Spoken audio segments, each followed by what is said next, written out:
I have officially seen and heard it all. The supply of mythical racism has become so low. The same excuses, the same complaints have been proven wrong so many times that the woke sports media is now literally grasping at straws. They are begging you to believe that the NFL is racist and that America is filled with inequality. They so badly want you to believe this narrative. When they have pushed this narrative in the past, at least it was somewhat challenging to dispel the notion. The two clips I'm about to share with you, it didn't take me 5 minutes of research to prove this wrong. Hell, with Skip Bayless, no research was even needed. This theory from Skip Bayless is so completely asinine.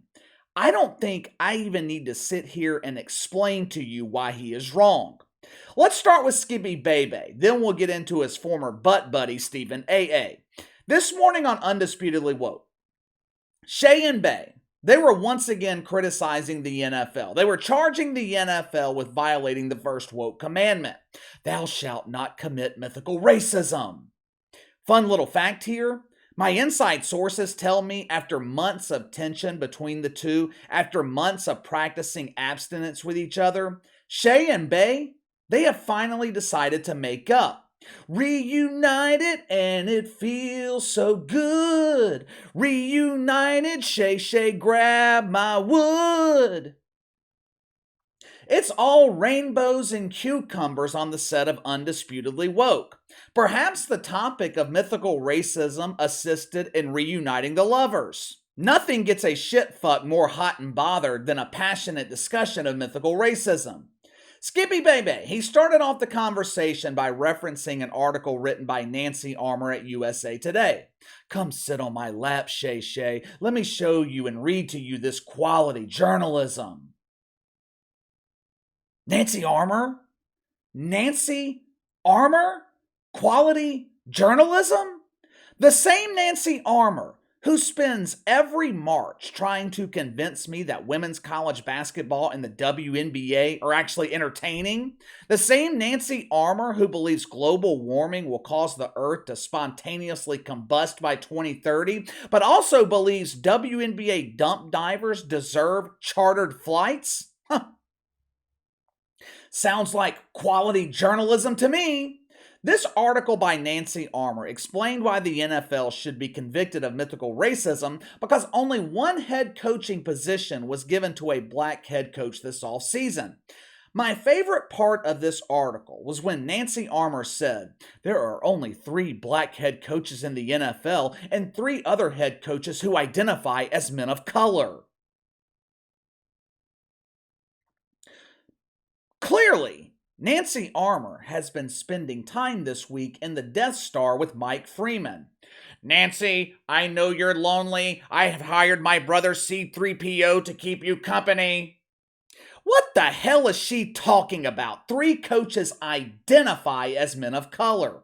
Does that mean if I choose to identify as a shovel that I'll get free room and board in the garden tools section at Home Depot? These 3 men, they didn't choose to identify as men of color. They are men of color. I know the shit fucks live in this utopian world where you can choose to identify however you want, but the rest of us normal people, we're living in reality. For the past 72 hours, Skippy Bebe has been in the propaganda press room at Woke U, conducting extensive research with Jemele Hill, trying to figure out why NFL teams are not hiring enough black head coaches.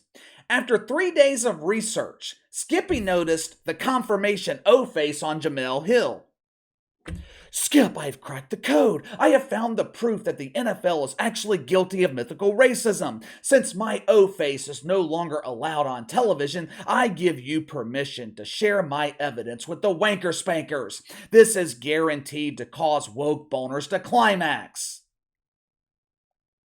Ladies and gentlemen, Behind the Line proudly presents to you the brilliance of Skip Bayless. Watch for yourself. These older white owners just aren't that comfortable with a black head coach because they need to interact. They need to go to dinner with the wives or the significants or whatever, and they're just not that comfortable. When they do have an interview, it's going to be a quicker click with a young white hot candidate than it's just culture. Was I just watching a stand-up comedian? Was this supposed to be another example of woke comedy? Let me get this straight. Skippy Bebe, you expect me to believe NFL teams are not hiring black head coaches because they're uncomfortable having dinner with their wives? They're uncomfortable having dinner with the coach themselves? Let me make sure I'm understanding this theory correctly. NFL owners, they're not afraid to have dinner with their top picks in the draft before committing millions of dollars to a 21, 22-year-old kid. A lot of times NFL owners, they will take them out to dinner, get to know them better, make sure their character fits with the culture of the team. They also do this during free agency. So these evil white NFL owners, they're not uncomfortable in that situation. They're not uncomfortable having dinner with black executives that they hire, black coordinators. These evil white men, they're only uncomfortable having dinner with a potential black head coach. That is the best that you and Smelly Jamelli came up with in the last 72 hours? You really expect me to bite into that shit sandwich? I give credit to Skip Bayless. That was some really good bullshit. It was almost as good as the mouth farts we were gifted by Stephen A. Smith this morning on Woke Take. Oh, Stevie! Stephen A. saw his former lover, Bay, throwing claims of mythical racism at the NFL. Stevie, he decided to one-up his former partner. It's like they're playing a game of woke chess with each other. Skippy moved his bishop to take out a pawn. Stevie put Skippy in checkmate with his queen. For some reason, the topic on Woke Take this morning was centered around Ime Udoka. Wasn't this story relevant like 6 months ago?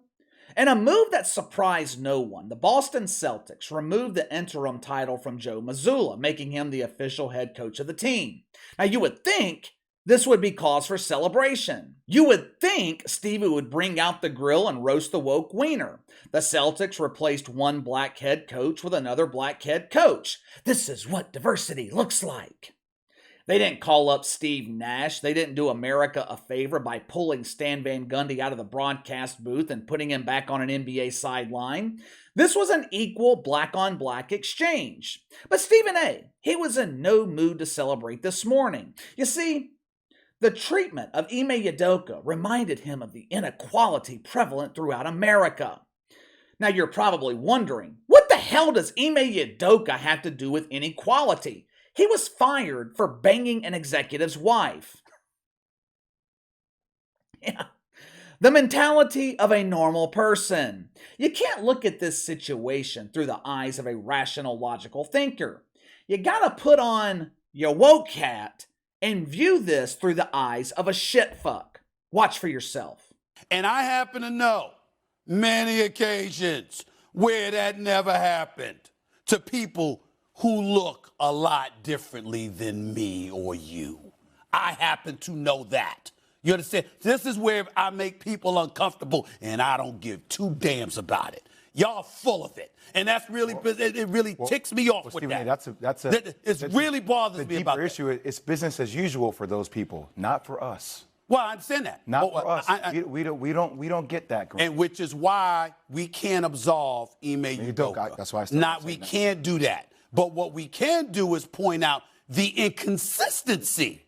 The inconsistency. When you talk about black folks and what we're really aspiring for, what you're talking about fair and equal treatment, not just under the law, but period.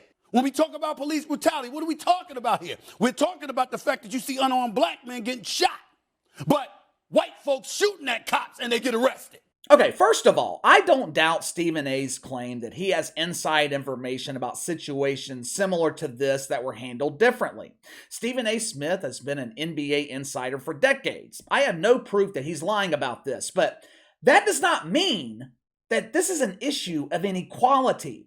Because I can point to several instances where white head coaches were not only outed for sex scandals, they were also fired. Remember Bobby Petrino when he was at Arkansas?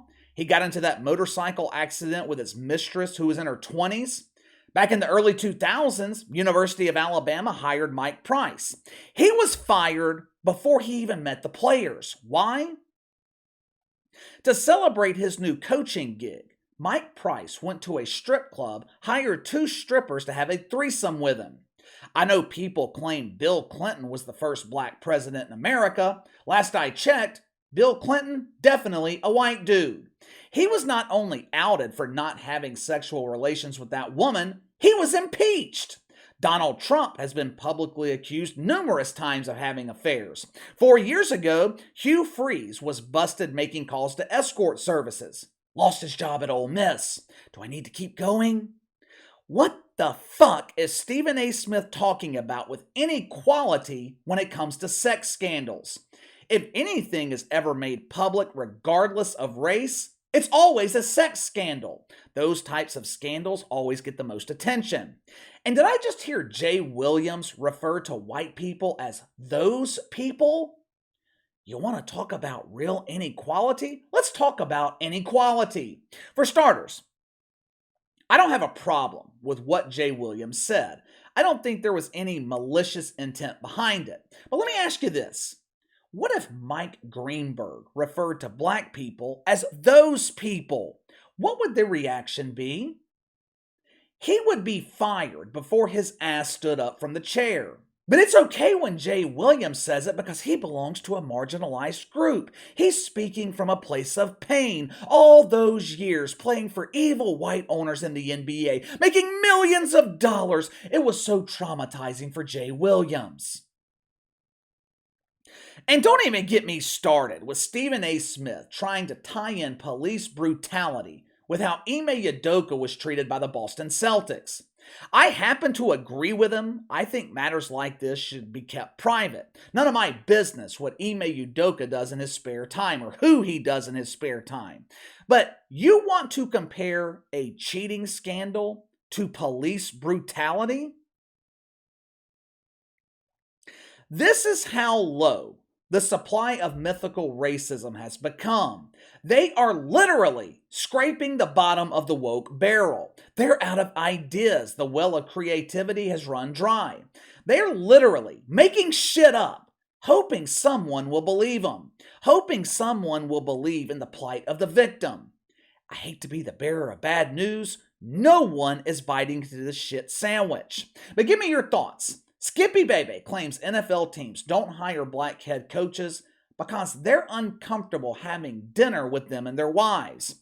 Stephen A. Smith shakes up his magic woke 8-ball, throws out claims of inequality because Ime Udoka was outed for cheating. Mythical racism, mythical inequality. This morning it was mythical misogyny with Donnie Lemon. No wonder I've got a fucking headache right now. I have been exposed to the original woke smoothie all day.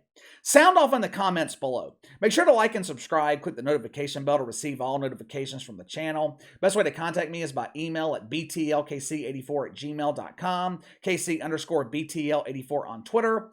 I'll see you guys tomorrow.